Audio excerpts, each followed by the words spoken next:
Yo, hey y'all, breaking news. Diddy was spotted seen chilling. I ain't gonna say sunbathing.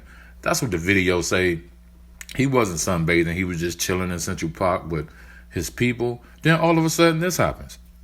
Breaking news. Sean P. Diddy Combs has been arrested and indicted on federal charges. The disgraced music icon has faced startling allegations for months of rape, sexual assault, physical abuse, gun trafficking, and drug trafficking.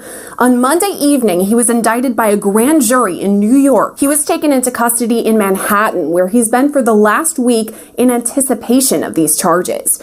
We are breaking down all of the recent allegations against Sean P. Diddy Combs as he faces now several lawsuits, including a bombshell one dropped by a former producer. Now, if you confused and been living under a rock and don't know what's going on, I'm going to chop some clips up. But if you want to see the full video of all the allegations against P. Diddy, you're going to have to go check out Law and Crime Sidebar with Jesse Weber. Again, that's Law and Crime Sidebar with Jesse Weber. And I'm going to put the link in the description.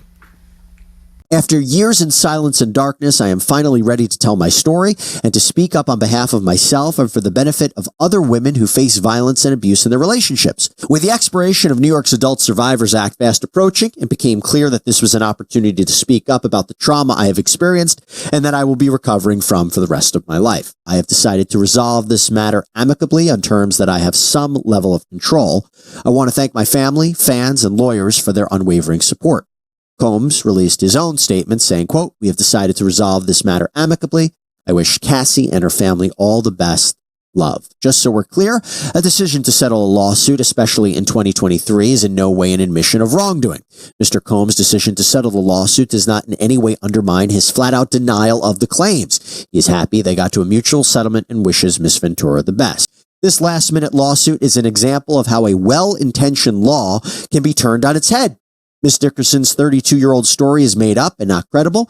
Mr. Combs never assaulted her, and she implicates companies that did not exist. This is purely a money grab and nothing more, right? A third lawsuit comes out in New York.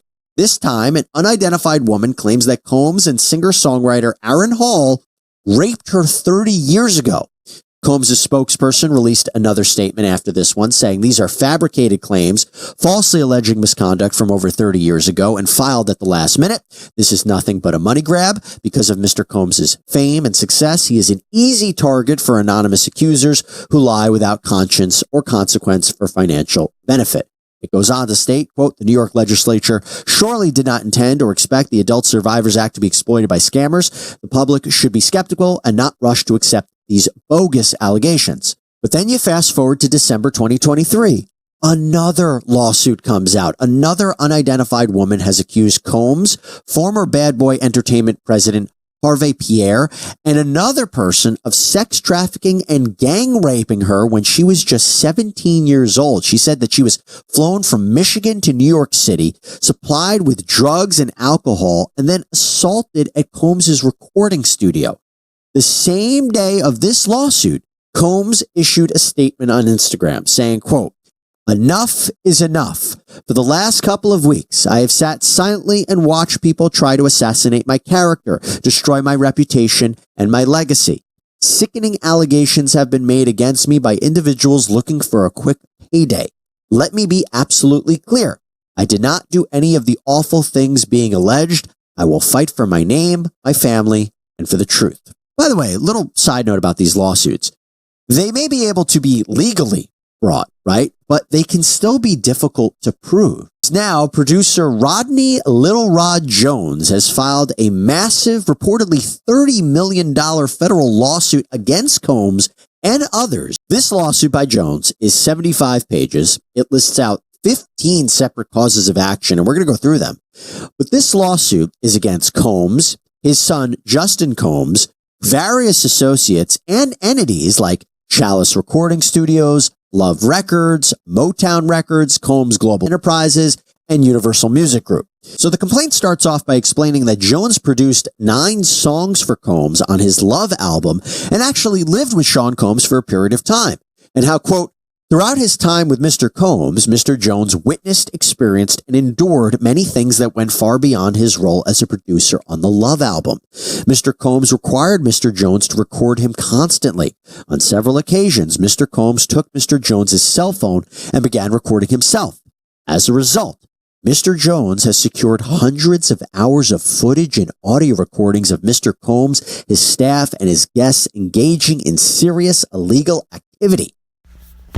And you know what? I do agree with Jesse Weber that it's kind of hard to prove a claim from 30 years ago.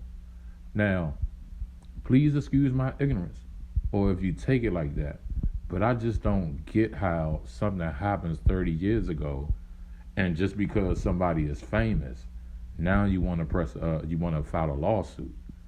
I just don't get it. Let me know what you think in the comments. Don't forget, like, comment, and subscribe. Don't forget to follow. Until the next time.